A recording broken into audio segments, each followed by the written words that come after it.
तो चलिए स्टार्ट करते हैं एनसी नॉलेज फॉर ऑल। तो आज हम क्लास 6 के टॉपिक चैप्टर 4 क्या बताती है हमें किताबें की और कब्रें। तो जैसे कि आप चैप्टर के नाम से देख सकते हैं, इसमें बात की जाएगी किताबें और कब्रों की। तो चलिए स्टार्ट करते हैं। इसका पहला क्वेश्चन है, हम वेदों के बारे में क्या जानते हैं। तो जैसे कि आप क्वेश्चन से ही समझ सकते हैं वेदों के बारे में, जैसे कि हम सबको पता है वेद एक प्राचीन ग्रंथ है। वेदों की संख्या 4 है, ऋग्वेद, सामवेद, यजुर्वेद और अथर्ववेद। सबसे पुराना वेद जो है वह ऋग्वेद है, जिसकी रचना 3500 साल पहले हुई। ऋग्वेद में केवल 1000 से ज़्यादा प्रार्थनाएं हैं, जिन्हें सूक्त कहा जाता है। सूक्त यानी अच्छी तरह बोला गया। यह विभिन्न देवी देवताओं की स्तुति यानी पूजा पाठ में रचे गए हैं। इनमें 3 देवी देवता प्रमुख है, अग्नि, इंद्र और सोम। अग्नि जो है वह आग के देवता है, इंद्र युद्ध के देवता और सोम एक पौधा है जिससे एक पेय पदार्थ प्राप्त होता है। ये देखिए आप देख सकते हैं, अग्नि आग नाम से पता चलता है, इंद्र युद्ध और सोम पौधा। नेक्स्ट क्वेश्चन है, वैदिक प्रार्थना की रचना किसने की और इसे कैसे याद किया जाता था। तो मैं आपको बता दूं कि वैदिक प्रार्थना जो है वह लिखित रूप में नहीं थी, इसलिए इसकी रचना ऋषियों ने की। ऋषियों ने आचार्य यानी शिक्षक विद्यार्थी मतलब छात्रों को अक्षरों, शब्दों और वाक्यों में बांटकर सस्वर पाठ याद करवाते थे। अधिकांश सूक्तों के रचयिता यानी अच्छी तरह बोले गई के रचयिता जो थे और सीखने और सिखाने वाले जो लोग थे वो ज़्यादातर पुरुष थे। ऋग्वेद की भाषा क्या है। नेक्स्ट क्वेश्चन आंसर है, ऋग्वेद की भाषा पाक संस्कृत है, वैदिक संस्कृत कहलाती है। ये हमारी वर्तमान संस्कृत से काफ़ी भिन्न है। भाषा परिवार क्या होता है। तो इसका नेक्स्ट क्वेश्चन है, भाषा परिवार जैसे आप शब्द से ही देख सकते हैं, भाषा परिवार यानी भाषाओं का परिवार। भाषा परिवार उन भाषाओं को कहा जाता है जिनके कई शब्द एक जैसे होते हैं, जैसे मातृ संस्कृत में माँ को कहते हैं, हिंदी में माँ होता है और इंग्लिश में मदर। ऋग्वेद का उपयोग कैसे होता था। ऋग्वेद का उपयोग कैसे होता था। ऋग्वेद का उच्चारण किया जाता था, मैंने आपको बताया ये लिखित नहीं थे, और श्रवण किया जाता, सुना जाता था, कानों से सुना जाता था, ना कि पढ़ा जाता था। इसकी रचना कई सदियों बाद से पहली बार लिखा गया, मुश्किल से 200 साल पहले लिखी गई है ऋग्वेद। ऋग्वेद मतलब आज से 200 साल पहले। इतिहासकार ऋग्वेद का अध्ययन कैसे करते हैं। इतिहासकार पुरातत्ववेताओं की तरह अतीत के बारे में जानकारी इकट्ठी करते हैं। आप सोच रहे होंगे कि इतिहासकार और पुरातत्ववेताओं में क्या अंतर है। तो मैं आपको बता दूं, पुरातत्ववेता जो होते हैं ये पुरानी वस्तुओं का अध्ययन करते हैं, लेकिन इतिहासकार इतिहास से जुड़ी प्रत्येक वस्तु का अध्ययन करती है। पुरातत्ववेता जो पुरानी वस्तुओं का अध्ययन करते हैं केवल, और इतिहासकार पुरानी वस्तुओं के साथ साथ लिखित स्रोतों का भी अध्ययन करते हैं। देखिए, लेकिन भौतिक अवशेषों के अलावा लिखित स्रोत भी उपयोग किए जाते हैं। मैंने अभी आपको बताया था, यह एक वार्तालाप है जो मैं अभी आपको आगे बताऊंगा। यह 2 नदियों के बीच और विश्वामित्र के बीच हुआ है। 2 नदियां कौन सी है, एक तो व्यास है और एक है सतलुज। ऋग्वेद के कुछ सूक्त वार्तालाप के रूप में है, जो अभी आपको ऊपर मैंने दिखाई थी फोटो, और देवियों के रूप में पूजित 2 नदियाँ हैं। संवाद का मतलब होता है 2 लोगों के बीच की बातें।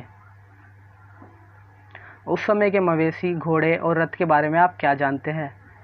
तो जैसे कि ऋग्वेद में मवेशी, बच्चों और घोड़ों की प्राप्ति के लिए प्रार्थना की जाती थी, यज्ञ करवाए जाते थे। घोड़ों को लड़ाई में रथ खींचने के काम में लगाया जाता था। घोड़े लड़ाई युद्ध में काफ़ी महत्वपूर्ण भूमिका निभाते थे। अगर हमारी इन लड़ाई में अगर किसी की विजय होती थी तो उसे जीत में मवेशी प्राप्त होते थे। क्या प्राप्त होते? मवेशी यानी जानवर। लड़ाई वैसे ज़मीन को लेकर भी लड़ी जाती थी, जहां अच्छे चारगाह हो या जहां पर जो जैसी जल्दी तैयार होने वाली फसलों का उपजाया जा सकता हो।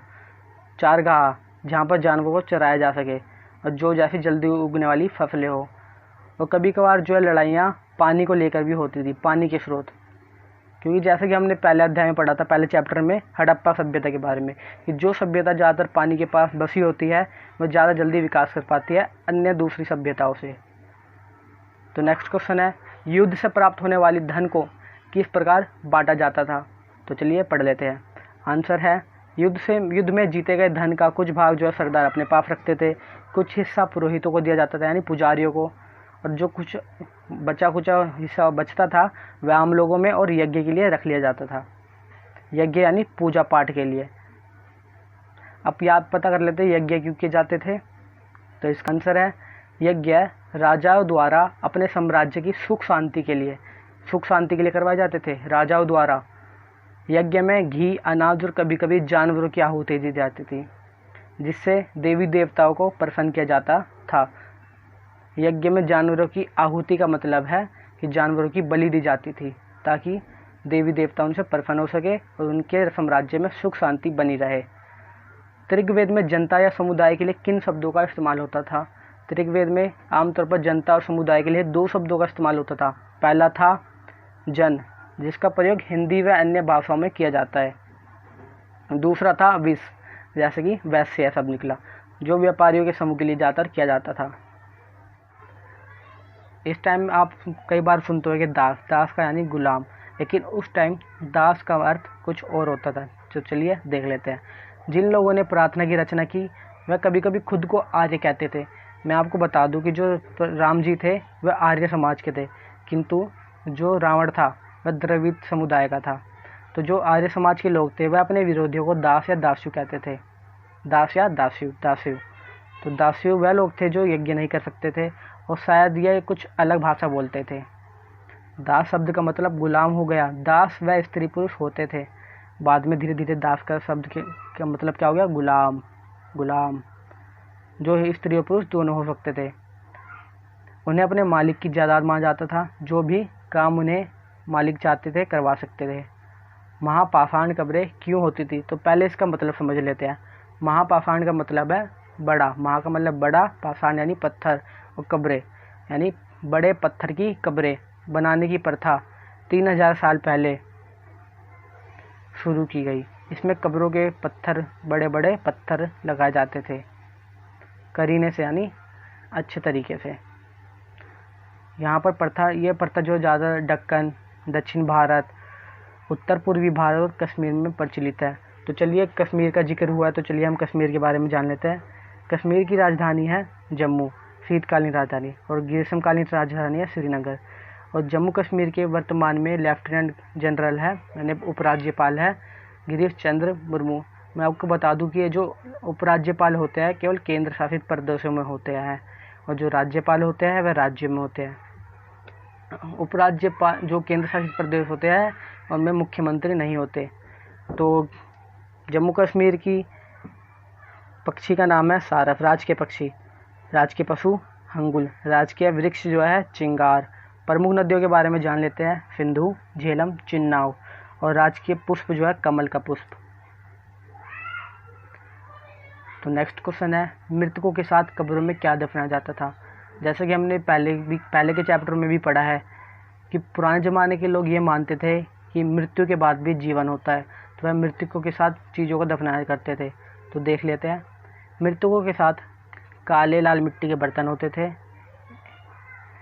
इनके साथ ही मिले हैं लोहे के औजार, हथियार और घोड़ों के कंकाल, सामान तथा पत्थर और सोने के गहने। ये थोड़ा गलत टाइप हो गया, सामान है ये। घोड़े का सामान आप देख सकते हैं, ये देखिए,